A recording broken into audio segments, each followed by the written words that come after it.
Hi மக்களே வணக்கம்.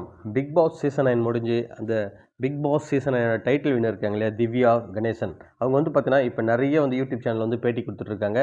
So அதில் பார்த்தீங்கன்னா நிறைய பொய் மூட்டைகள் அவிழ்த்து விடுறாங்கன்னு தான் சொல்லணும். ஏன்னு பார்த்தீங்கன்னா நிறைய விஷயத்தில் வந்து அவங்க முன்னுக்கு பின் முரணாக பேசியிருக்காங்க. அது மட்டும் இல்லாமல் ஏன் நீங்கள் பார்வதி கமருதினை மன்னிக்கல, அவங்க சாரி கேட்கும்போது அது ஏன் நீங்கள் எடுத்துக்கல, சீரியஸாக எடுத்துக்கல, அவங்க வந்து நீங்கள் வெளியே போடி அப்படின்னு சொல்கிற மாதிரி நீங்கள் வந்து பார்வதியை சொன்னீங்கன்னு கேட்டதுக்கு, இல்லை அவங்க உண்மையாகவே சாரி கேட்ட மாதிரி எனக்கு தெரியல, அவங்க ஜென்யூனாக சாரி கேட்கலன்ற மாதிரி சொல்லியிருக்காங்க. ஜென்யூனாக சாரி கேட்கறதுனா எப்படின்னு தெரியல. அது மட்டும் இல்லாமல் இன்னொரு விஷயத்த சொல்லியிருக்காங்க. ஏன் இவங்க சாண்ட்ரா கிட்ட அன்றைக்கி காலையிலேயே கேட்கல, இவங்க போய் சாரின்னு.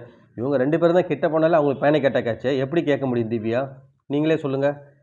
இல்லை கிட்ட நீங்களாக தான் விட்டீங்களா, நீங்கள் கிட்டே போகாதீங்க, அவங்க உங்களை பார்த்து பயப்படுறாங்கன்ற மாதிரி சொன்னீங்க. அவங்களாம் சின்ன குழந்தை மாதிரி, அப்புறம் எப்படி கேட்க முடியும்? அது மட்டும் இல்லாமல் அவங்களுக்கு ஹியூமனிட்டி இருக்கான்.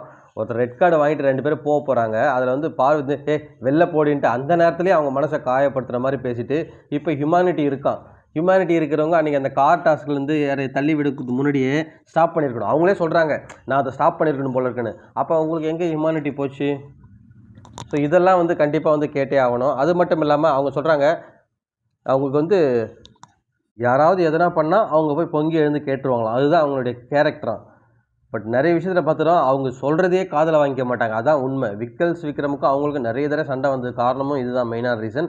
அது மட்டும் இல்லாமல் ஒரு கேள்வி கேட்டாங்க. அதுக்கு வந்து உங்களுக்காக இப்போ நிறைய பேருக்கு ஒருத்தர் வந்து நிற்கிறாங்க ஒவ்வொருத்தருக்கும். ஆனால் திவ்யாவுக்காக யாருமே வந்து நிற்கலையே. திவ்யா ஒரு இடத்துல வந்து இஷ்யூ ஹேண்டில் பண்ணும்போது யாருமே வந்து நிற்கலையே. திவ்யாவுக்கு நான் இருக்குன்னு கேட்கும்போது சொல்கிறாங்க, சர்காஸ்டிக்காக பதில் சொல்கிறாங்க, நான் வந்து பெருசாக வந்து யாருக்குமே மிங்கிள் அவைலபிள் இருக்குது, ஸோ எனக்கு வந்து அந்த மாதிரி யாரும் பழகலைன்னு நினைக்கிறேன் அப்படின்ற மாதிரி சொல்கிறாங்க. உண்மை அதுதான், நீங்கள் யார் கூட பெருசாக பழகலை. அது மட்டும் இல்லாமல் ஒரே கேள்வி கேட்டாங்க, நீங்கள் வந்து டைட்டில் வினராவது என்ன பண்ணீங்கன்ற மாதிரி கேட்டாங்க. அதுக்கு வந்து மழுப்பலாக பதில் சொல்கிறாங்க, மக்களுக்கு பிடிச்சிருக்கு, என்னை கொண்டாடுறாங்கன்றாங்க. அப்படி என்ன அவங்க பிக் பாஸில் பண்ணிட்டாங்கன்னு தான் தெரியல உண்மையாகவே. அந்த கார் டாஸ்கில் திட்டினாங்க பார்வதியை, அதை தவிர்த்துட்டு வேறு கண்ட இடத்துல வந்து சத்தம் போட்டுருந்தாங்க. விக்ரம் கூட அவங்க காதலே கேட்டுக்க மாட்டாங்க. அவங்க என்ன நினைக்கிறாங்களோ அதை கத்திட்டு போயிட்டே இருப்பாங்க. இதை தவிர வேறு எதுவுமே பண்ணலை.